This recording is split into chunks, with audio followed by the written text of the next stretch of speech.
과 그리고 나의 삶에 관심이 있으실까 혹시 생각해 보셨습니까? 힘들고 어려운 일을 당하게 되면 우린 이렇게 생각합니다. 하나님이 왜 나한테 이렇게 하실까? 그런데 한번 생각해 보십시오.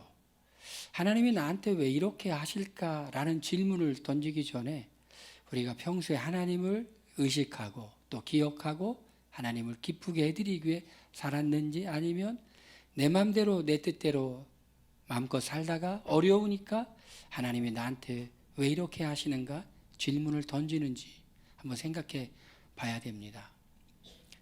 여러분, 하나님이 우리의 삶에 관심이 있을까요? 지구의 인구가 70억 명이 넘었을 거라고 추정이 되는데요. 얼마나 많은 사람입니까? 우리 사람 많은 곳에 가면 사람이 정말 많죠. 사람이 마치 그 바닷가의 모래처럼 그렇게 많습니다. 또 차를 타고 길을 가다 보면 이 사람들 도대체 어디서 나온 사람들이야 할 정도로 정말 많은 차가 있고 그 안에 사람들이 타고 있습니다. 더 놀라운 것은 새벽에도 그렇게 많은 차가 다녀요. 새벽 6시, 새벽도 아닙니다. 이른 아침이죠. 그 이른 시간에 차가 막히기 시작하는 거예요. 도대체 이 많은 사람들은 어디서 나와서 어디로 갈까? 부지런히 일하는구나. 여러분, 그 많은 사람들이 있습니다. 세상에는. 우리나라에도 그렇게 이 수도권에 많은 사람이 살고 있지만 중국은 더 많은 사람이 살고 있고 인도도 어마어마하게 많은 사람들이 살고 있습니다. 제가 중국에 단기 선교를 가려고 하는데 그쪽에서 이렇게 초청하는 날짜가 중국의 명절이에요. 제가 그때 가려고 그런다고 그러니까 그 관광 그 비행기 표 끊어주는 그 회사의 직원이 자꾸 물어봐요. 그때 정말 갈 거냐고. 그때 정말 갈 거냐고. 왜 물어봤을까요? 그때 가면 안 된다는 거예요. 너무너무 사람이 많다는 겁니다. 여러분, 그렇게 사람이 많은데 그 많은 사람 중에 한 명이에요. 우리의 삶과 우리의 인생에 하나님이 관심이 있을까요? 하나님이 우리를 성경에는 돌보신다고 했는데 정말 돌보실까요? 정말 관심을 갖고 있고 공중에 나는 새를 보라. 새를 보라 그래요. 예수님께서 심지 않았는데 먹는다고 말씀해요. 들의 백합과를 보라. 하나님이 입히신다라고 이렇게 말씀해요. 하나님이 관심을 갖고 돌보신다고 하는데 과연 내 삶을 하나님이 알고 계실까? 그리고 하나님이 내 삶을 이끄실까? 제가 묵상을 하죠. 묵상을 하면서 이번 주에도 이렇게 묵상을 했습니다. 겸손과 교만이라는 것에 대해 제가 또 묵상을 했어요. 묵상을 하다 보면 참 하나님이 생각을 주세요. 제가 옛날에는 교만은 내가 누군데 하는 마음이라고 정의를 내렸어요. 여러분, 그렇지 않습니까? 교만은 내가 누군데 하는 마음이잖아요. 전 이렇게 다시 정의를 한번 내려봤어요. 교만은 뭘까? 사람들이 내가 누군지 몰라보는구나. 이게 교만이라고 정의를 내려봤어요. 여러분, 그래요, 안 그래요? 제가 가만 보니까 그런 것 같아요. 교만한 사람들은 네가 내가 누군지 모르는구나. 이게 교만이에요. 그 겸손이 뭘까 생각했더니 겸손은 사람들이 나를 알아볼까 부끄럽다. 이게 겸손이에요. 나는 참 부족한 사람이고 나는 연약한 사람이고 나는 참 흠이 많은 사람인데 혹시 사람이 나를 알아보면 어떻게 할까? 이게 겸손이에요. 여러분, 어떻습니까? 어디에 갔을 때 내가 누군지를 몰라보네? 여러분, 이런 마음이 더 많이 드십니까? 아니면 사람들이 나를 알면 어떻게 할까? 난 참 부끄러운 사람인데. 여러분, 어떠십니까? 여러분, 우리가요 참 하나님을 이렇게 제가 묵상하고 말씀을 묵상하는데 그 생각이 이렇게 나는 거예요. 그렇구나. 교만한 사람은 자기를 몰라본다고 그러는 거고 겸손한 사람은 자기를 알아볼까 봐 부끄러워하는구나. 이사야가 하나님의 영광 가운데 자신의 모습을 보니 나는 참 입술이 부정한 사람이라고 깨달은 것처럼 하나님의 자신의 모습을 보게 되는 거죠. 정말 이 세상에 많은 사람이 있는데 하나님이 나를 알고 계실까? 나의 어려움을 알고 계실까? 나의 관심을 알고 계실까? 작은 신임에도 응답하신다고 하는데 정말 그럴까? 궁금하지 않으십니까? 여러분, 궁금하시죠? 500원이 필요한데요.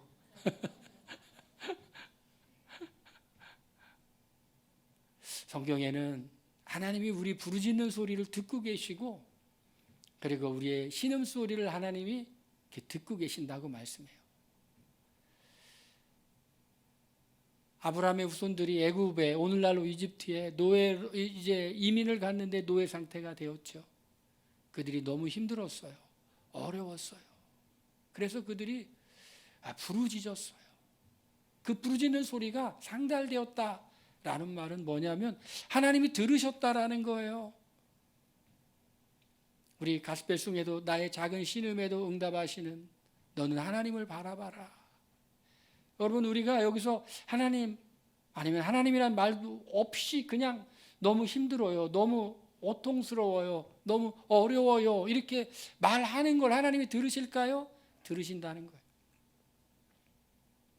어떤 분이 옛날에 같이 이제 YM 훈련을 받았던 분인데, 훈련 받고 할 일이 마땅히 없어서 저 산속 기도원에서 방을 얻어놓고 혼자 살고 있는데 너무 외롭고 힘들어가지고 하나님께 이렇게 기도했대요. 하나님, 사람을 좀 보내주세요. 이렇게 기도했대요. 하나님이 그 기도를 들으셨을까요? 들으셨죠. 그래가지고 그 밑에 있는 아무개에게 마음에 감동을 주셨대요. 한번 그 집에 가보라고. 그래서 갔대요. 갔더니 그분이 그 얘기를 하는 거예요. 내가 너무 외롭고 힘들어가지고 하나님 누구 좀 보내주세요. 사람 좀 보내주세요. 그렇게 기도했더니 사람이 왔다고. 그때 갔던 사람이 이 자리에 앉아 있는데 제가 누구라고는 얘기 안 하겠어요. 짐작하시겠죠? 짐작 못 하시나 봐요. 여러분, 우리가 이렇게 하나님 너무 힘들어요, 이렇게 부르짖을 때 하나님이 응답하신다는 거예요. 보고 계신다는 겁니다. 양 100마리가 있는데 한 마리를 잃어버렸어요. 여러분, 우리가 생각하는 양과 유대인들이 생각하는 양은 달라요. 우리의 비유로, 우리나라식으로 비유하면 이렇게 하면 돼요. 자식이 10명이 있는데 한 명을 잃어버렸어요. 여러분, 어떻게 하실 것 같아요? 부모이신 분들은 어떻게 하실 것 같아요? 또 자녀이신 분들은 우리 부모님이 어떻게 할 것 같아요? 나 10명이니까 하나는 그까짓 거 까짓 거 이럴까요? 아니면 찾도록 찾아다닐까요? 자녀를 잃어버린 어머니는요, 거의 정신을 잃어요. 얘 어디 갔냐고, 얘 어디 갔냐고. 그래서 자녀를 이렇게 잃어버리고, 이게 실종이라고 하죠. 잃어버린 부모는요, 죽은 부모는 자녀가 죽으면 죽었다니까 차라리 죽었구나 끝나는데, 잃어버린 부모는 얘가 어디서 고생할까를 생각하면 잠을 못 잔대요. 그 평생을 그 애를 못 잊고 찾아다니는 거예요. 찾도록 찾아다니지 아니하겠느냐. 여러분, 하나님이 우리를 사랑하시고 우리를 위하신다면 하나님이 우리를 찾도록 찾아다니시지 않겠습니까? 예수님은 참 인기가 많으신 분이었어요. 예수님 같으면 당연히 인기가 있지 않겠습니까? 사람들이 필요한 걸 다 줘요. 사람들의 어려운 문제를 다 해결해 줘요. 얼마나 인기 있겠습니까? 아픈 사람 있어요? 그냥 다 치료해 주는 거예요. 악한 영에 시달려요? 치료해 주는 거예요. 또 사람들이 먹을 게 없어요? 오병이의 기적 베푸는 거예요. 그걸로 끝나는 게 아니죠. 주옥 같은 말씀으로, 너무너무 은혜로운 말씀으로, 너무너무 자기에게 필요한 말씀으로 예수님 말씀해 주시는데, 예수님 말씀은 그냥 좋은 얘기가 아니라 권위 있는 그 말씀이에요. 그러니 그 말씀을 들으니 얼마나 좋겠어요. 요즘에 우리나라에서 좀 뜨는 사람 있죠. 말 잘해가지고. 김창욱이라는 분. 여러분, 직접 한번 연설 들어보셨어요? 저는 한번 들어봤어요. 저기 침례신학대학교 개교 70주년 행사에 그분을 초청해가지고 얘기를 들어보더라고요. 세상이 많이 변했습니다. 옛날만 해도 유명 부흥 강사 초청해가지고 막 불 받아라 했을 텐데, 그게 아니라 그분을 초청했어요. 근데 제가 은혜를 많이 받았습니다. 많이 받았어요. 기억에 남는 게 있어요. 누가 뭘 잘하면 잘했다 못했다 그렇게 하지 말라는 말이 기억에 남아요. 그건 평가니까. 잘했다 반대는 못했다니까. 누가 뭘 잘하면 이렇게 해주라고 하더라고요. 대박이다. 제가 그래 배웠어요. 누가 뭘 참 잘하면 어우 잘했다 이렇게 하는 거 대박이다. 그런데 그분이 참 이 강연을 잘하는데 그분이 크리스찬이에요. 여러분 혹시 아셨어요? 그분이 그러는 거예요. 자기가 이렇게 하는 건 교회에서 부흥회 할 때 부흥사들이 하는 거 보고 다 배웠다고. 옛날 부흥사들은 막 그렇게 했잖아요. 막 재밌는 얘기하고 막 이렇게 신나게 하고 막 감동되는 얘기하고 옛날 부흥사들 막 성령의 능력이 아니고는 그렇게 할 수 없는데 자기 어릴 때부터 교회 나가가지고 부흥집회 참석해가지고 그거 보고 많이 배웠다고. 예수님은 그 정도가 아니었어요. 훨씬 더 많은 사람들이 예수님께 몰려들었어요. 식사하실 겨를조차 없었어요. 예수님이 가기만 하면 무리들이 몰려오는 거예요. 여러분 안 가겠습니까? 예수님 같은 분이 지금 이 땅에 똑같은 분이 있다면 여러분 안 가겠어요? 뭐 부산이라 안 가겠어요? 제주도라 안 가겠어요? 뭐 미국이라 안 가겠어요? 어디든지 막 달려갈 겁니다. 내 인생의 문제를 해결받기 위하여 또 정말 나에게 꼭 필요한 말씀 한번 들어보려고 막 달려갈 겁니다. 예수님이 그냥 계시기만 하면 돼요. 그런데 예수님이 말씀을 증거하고 많은 사람들이 몰려왔지만 예수님은 갈릴리 호수의 동쪽으로 가는 거예요. 우리 지난 시간에 같이 말씀 나눴잖아요. 근데 가는 것도 아주 험난했어요. 바람이 불고 배에 물이 들어와서 제자들이 우리의 죽게 된 것을 왜 돌아보지 아니하시나이까 이런 불평도 듣고 예수님 바람을 잔잔케 하시고. 여러분 왜 예수님이 갈릴리 지역에 너무너무 많은 사람들이 예수님을 기다리고 예수님을 찾고 있음에도 불구하고 다 물리치시고 갈릴리 호수의 반대편 동편에 이방인의 땅으로 예수님이 가셨을까요?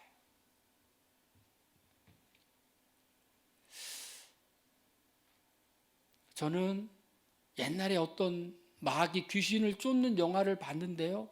어린아이가 막 소리를 지르고 그 테마사를 향해 소리를 지르고 반항하는데 그 영화니까 영화에 글씨가 살이 이렇게 글씨가 확 찍혀 나오더라고요. Help me. 이렇게 살로 나를 도와달라고. 그 아이는 자기 의지와 상관없이 그 안에 있는 악한 영에 의해서 막 이렇게 소리 지르고 반항하지만 그러나 그 어린 아이의 진심은 뭐냐면 Help me. 영어가 너무 어려워요? 못 알아듣는 것 같아요. 나를 도와달라고. 나를 도와달라고. 그러는 거예요. 사람들은 그 소리를 들을까요? 못 듣죠. 갈릴리 호수에 멀리 떨어져 있기 때문에 사람들은 그 소리를 못 듣지만은 그런데 예수님은 그 소리를 듣는 거예요. 예수께서 바다 건너편 거라사인의 지방에 이르러 가신 거예요. 안 가셔도 돼요. 우리 기독교는요, 경제의 논리가 아니라 사랑의 논리예요. 경제의 중요한 논리가 뭐예요? 인풋, 아웃풋. 얼마나 적은 투자를 하고 얼마나 많은 결실을 걷느냐. 그거잖아요. 최소의 비용으로 최대 효과를 걷는 이게 경제잖아요. 비용을 절감해야 되고. 기독교의 논리일까요? 기독교는 경제의 논리가 아니라 사랑의 논리예요. 허비하는 거예요. 한 영혼을 위하여. 옛날에 쉰들러 리스트라고 하는 영화가 있었는데 그 쉰들러 리스트의 마지막 장면은 무엇이죠? 쉰들러의 후회로예요. 후회. 쉰들러가 독일인인데 거기 유대인들을 한 명씩 구원하기 위해 자기가 갖고 있는 것들을 다 팔고 해서 뇌물을 써가지고 유대인들을 수용소에 있는 유대인들을 다 이렇게 하나씩 풀려나가게 하는데 그런데 그가 마지막에 갖고 있던 그 반지였던가요? 내가 이것을 팔았으면 더 많은 사람을 구원할 수 있었을 텐데. 마지막 장면은 후회예요, 후회. 우리 기독교는 경제의 논리가 아니라 사랑의 논리예요. 한 사람을 구원해야 돼. 한 사람을 구원해야 돼. 찾아가는 거. 예수님께서 정말 너무너무 인기 많은 김창옥 저리 가라. 구름대 같은 많은 사람들이 몰려오지만 다 물리치시고 호수 저편에서 부르짖는 그 살려달라는 그 소리를 들으시고 예수님이 가신 거예요. 제가 아는 집사님이 그런 얘기를 해요. 젊은 시절에 결혼해가지고 애를 낳는데 참 얄미운 사람이 있었다고 그래요. 주일만 되면은 찾아와가지고 애 뭐 이렇게 기저귀며 이렇게 막 쭉 싸가지고 딱 들고 있다는 거예요. 빨리 교회 가자고. 너무 얄미웠대요. 왜냐하면 가기 싫은데 와가지고 가자고 하고 보따리 다 싸가지고. 그래서 어쩔 수 없이 이렇게 끌려갔다라는 것이 어쩔 수 없이 끌려가기 시작한 것이 믿음을 갖게 됩니다. 그 자녀들이 다 믿음의 자녀들이 됩니다. 여러분, 고통받고 있는 그 사람, 예수님은 찾아가죠. 예수님이 우리를 찾아오세요. 우리가 예수님을 찾은 것 같지만 사실은 예수님이 우리를 찾으신 거예요. 어떻게 찾았을까요? 우리 사람들을 통해 찾기도 하고, 어떤 영화를 통해 찾기도 하고, 전도지를 통해 찾기도 하고, 가까운 사람의 전도를 통해서 하나님이 우리를 찾으시는 거예요. 찾으시고 찾아오셨어요. 여러분, 왜 찾아오셨을까요? 우리를 사랑하기 때문에 찾아오신 거예요. 그렇다면 우리도 어떻게 해야 될까요? 우리도 찾아간 걸로 끝나는 것이 아니라 도와줘야 되겠죠. 예수님은 그 광인을 찾아갔습니다. 그리고 도와줬어요. 이 광인의 상태는 오늘 읽은 본문에 보니까 그 사람은 무덤 사이에 거처하는데 이제는 아무도 그를 쇠사슬로 맬 수 없게 되었으니 늘 소리를 지르며 돌로 자기 몸을 해치고 있었더라. 이렇게 말합니다. 성경에 이렇게 기록되어 있어요. 무덤 사이에 거처했다. 무덤 사이에서 어떻게 거처했을까? 그 당시 유대인들과 그리고 근처에 있는 이방인들의 무덤은 우리나라처럼 이렇게 땅에다 묻는 무덤도 있었지만 동굴 무덤이 많이 있었어. 동굴에다가 이렇게 예수님의 무덤처럼 이게 시체를 가두죠. 그러니까 무덤 사이에 살만했을 것 같아요. 그런데 유대인들은 이 무덤을, 시체가 있는 곳을 부정한 곳이다라고 해가지고 무덤 앞에다 회를 칠하죠. 무덤이야. 그냥 동굴이 아니야. 무덤이야. 근데 이 광인이 무덤 사이에 거처했다라는 것은 뭘 보여주냐면 이 사람은요, 참 부정. 그리고 그 광인 안에 있는 그 악한 영이 얼마나 더러운 존재인가를 보여줘요. 본인이 그렇게 살고 싶었을까요? 아니면 그 안에 있는 악한 영이 그렇게 하도록 만들었을까요? 그 안에 있는 그 악한 영. 무덤 사이에 들어가서 살게 만드는 거예요. 그런데 이 악한 영에 들린 광인의 또 다른 특징은 뭐냐면요, 자기 조절이 안 된다는 거예요. 아무도 그를 쇠사슬로 맬 수 없게 되었습니다. 왜 그래요? 다른 사람을 해치고 자기를 해치고, 그러니까 그 사람을 통제하기 위해서 쇠사슬로 묶어야 되는데 얼마나 초인적인 힘이 있는지 그 쇠사슬로 묶을 수조차 없도록 힘이 세니까 이제 사람들이 그냥 방치하는 거예요. 누구의 모습 같습니까, 여러분? 정도의 차이는 있지만 혹시 우리들의 모습과 우리 주변에 있는 사람들의 모습을 보여주는 거 아닐까요? 자기 자신을 조절하지 못해요. 하고 싶은데 하게 되는 거예요. 나는 가기 싫은데 막 가는 거예요. 왜 그럴까요? 내 자신을 내가 컨트롤할 수 없어. 조절할 수가 없어. 안 하고 싶은데 하게 되는 거예요. 이런 걸 중독이라고 하잖아요. 여러분, 사람들이 요즘 뭐 악한 영이라는 것을 빼더라도 요즘 얼마나 많은 마약의 사람들이 중독되어 가고 있어요. 게임에 중독되어 가고 있고, 쾌락에 중독되어 가고 있고, 많은 것으로 중독되어 가서 자기 자신을 컨트롤할 수 없는 이 상황. 정말 나도 새로운 인생을 한번 살아보고 싶은데 내가 새로운 인생을 살 수 없는 그런 모습. 내 본심은 헬프미. 하지만 구원의 도움의 손길을 거절하고 있는 사람들이 우리 주변에 혹시 있지는 않습니까? 그들에게 예수님이 필요한 거예요. 그들에게 주님의 능력이 필요한 거예요. 예수님이 찾아가셨어요. 도와주셨습니다. 더러운 귀신아 그 사람에게서 나오라 그렇게 말합니다. 우리가 전할 건 뭡니까? 우리가 전할 것은 예수님의 복음이에요. 사람들은 누구나 죄책감에 사로잡혀 있죠. 죄의 짐을 지고 있습니다. 세상에서 제일 무거운 짐이 죄의 짐이죠. 죄짐을 지고서 고나거든.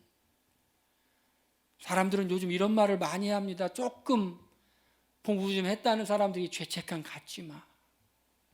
죄를 죄가 아니라고 말하고 자꾸 상대화합니다. 아무리 상대화해도 인간의 마음속에 있는 이 죄책감이라는 것은 사라지지 않는데 왜 사라지지 않냐면 하나님이 우리의 마음 가운데 양심을 두었고 이 양심은 우리의 마음속에 새겨놓은 율법과 같아서 사람들이 괜찮다고 하더라도 우리가 잘못한 걸 우리가 스스로 알아서 찔림을 받아요.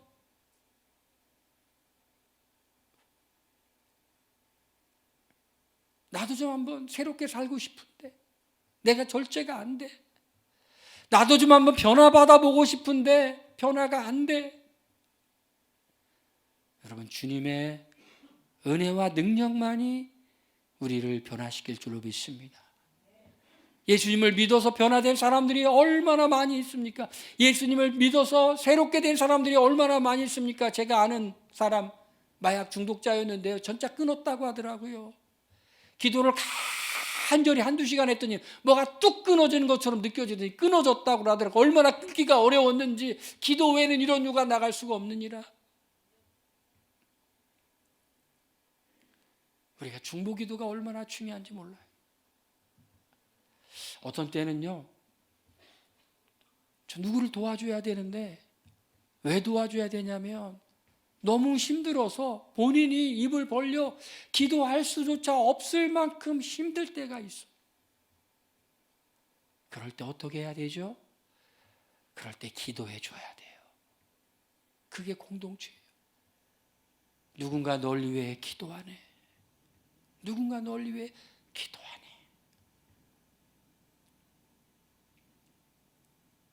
정말 좋은 사람은 힘들 때 찾아오는 사람이에요.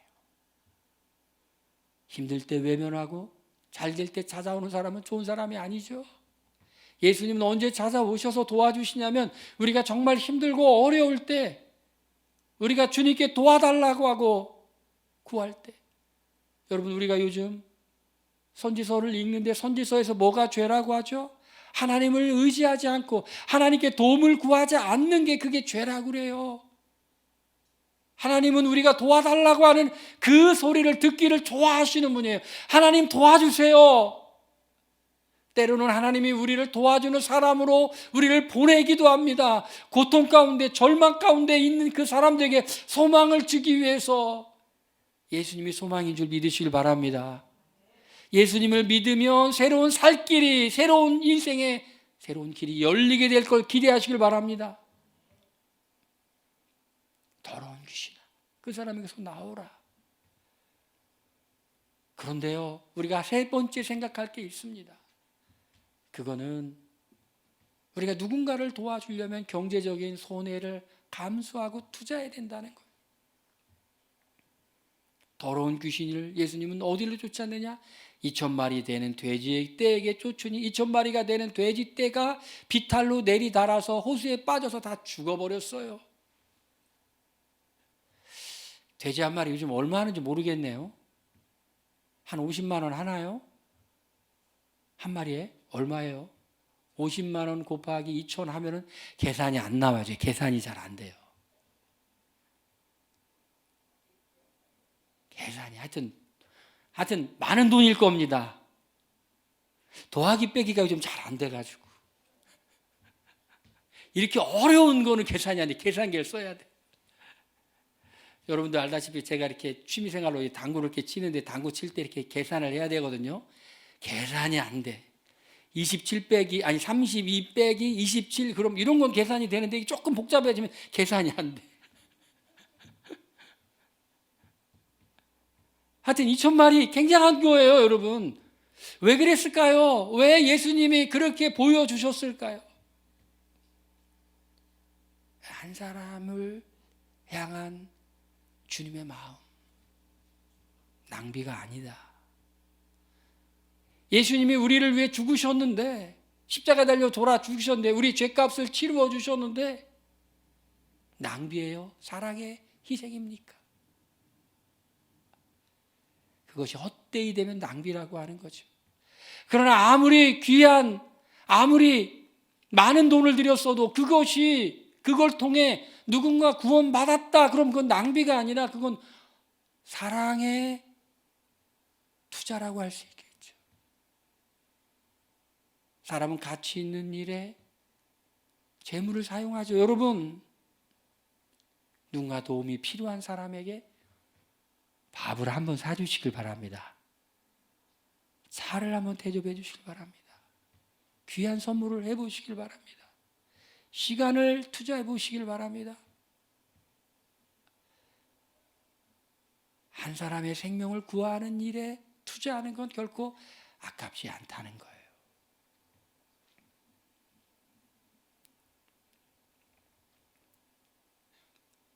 이렇게 우리가 정도의 차이는 있지만 우리는 이 거라사인 지방에 있었던 광인 같지는 않았지만 정도의 차이는 있었지만 우리도 역시 마찬가지로 더러운 중에 있었던 사람이고 우리 자신을 통제하지 못했던 사람이고 우리 자신을 해치고 다른 사람을 해칠 수밖에 없었던 그러한 사람이었지만 우리가 예수님을 믿어 새 사람 되었어요. 할렐루야. 여러분 예수님 믿어서 소망 갖게 되었습니까? 소리가 어떻게 조금 이상해요. 다시 한번 물어볼게요. 여러분 예수님 믿어 소망 갖게 되었습니까? 할렐루야. 우리는 소망이 있잖아요. 나는 하나님의 자녀가 되었어. 내 죄가 용서받았어. 나는 힘들고 어려울 때 구할 때가 있어. 사람은 도와달라고 하지만 짜증내지만 하나님은 안 도와달라고 하면 서운하다고 하시는 그런 하나님이 내게 있으니까 내가 필요하고 힘들 때마다 하나님께 구할 수 있고 하나님이 내게 응답하시는 걸 나는 눈을 들어 볼 수가 있어. 여러분 그러면 어떻게 해야 되겠습니까? 그러면 예수님이 그 광인에게 말씀했습니다. 집으로 들어가 주께서 내게 어떻게 큰 일을 행하사 너를 불쌍히 여기신 것을 내 가족에게 알리라. 우리가 예수님을 믿어 소망이 생겼고 기쁨이 생겼고 은혜가 생겼고 우리가 주님을 바라볼 수 있는 마음이 생겼고 그렇다면 우리는 그걸 전해야 돼요. 나 이렇게 예수님 믿고 내가 은혜 받았고 내가 교회 와서 너무 좋고 할렐루야. 저는 교회 오면 요즘 너무가 아니라 정말로 행복해요. 할렐루야. 여러분들은 어떠십니까? 여러분도 그러시죠? 교회 웃음이 많아가지고 교회 웃음이 많으니까 얼마나 좋아요. 하하호호 너무 좋잖아요. 근데 조금 더 많이 예배 드렸으면 좋겠습니다. 우리가 이렇게 좋으니까 이렇게 좋은 걸 같이 나눌 사람들이 더 많이 와서 했으면 좋겠습니다. 그냥 단순히 자리를 채우고 싶은 것이 아니라 우리가 이렇게 주님 안에서 누리는 기쁨과 소망을 다른 사람들에게 얘기해 주고 싶어요. 야, 예수님 믿고 교회 와. 너무 좋아. 기뻐. 예수님이 그 광인에게 이렇게 말씀하셨어요. 집으로 돌아가 주께서 내게 어떻게 큰 일을 행하사 너를 불쌍히 여기신 것을 내 가족에게 알리라. 우리 주변에 있는 사람들에게 우리가 받은 주님으로서 받은 놀라운 은혜를 전하기를 주의 이름으로 축원드립니다. 할렐루야. 오늘 이 말씀 생각하면서 한번 기도하겠습니다. 하나님, 나도 광인처럼 정말 내 자신을 어떻게 할 수 없는 존재였지만 저를 찾아와 구원해 주시고 소망 갖고 살게 해주신 주님 감사합니다. 내게 행하신 일을 내가 전하기 원합니다. 우리 다 같이 통성으로 기도합니다.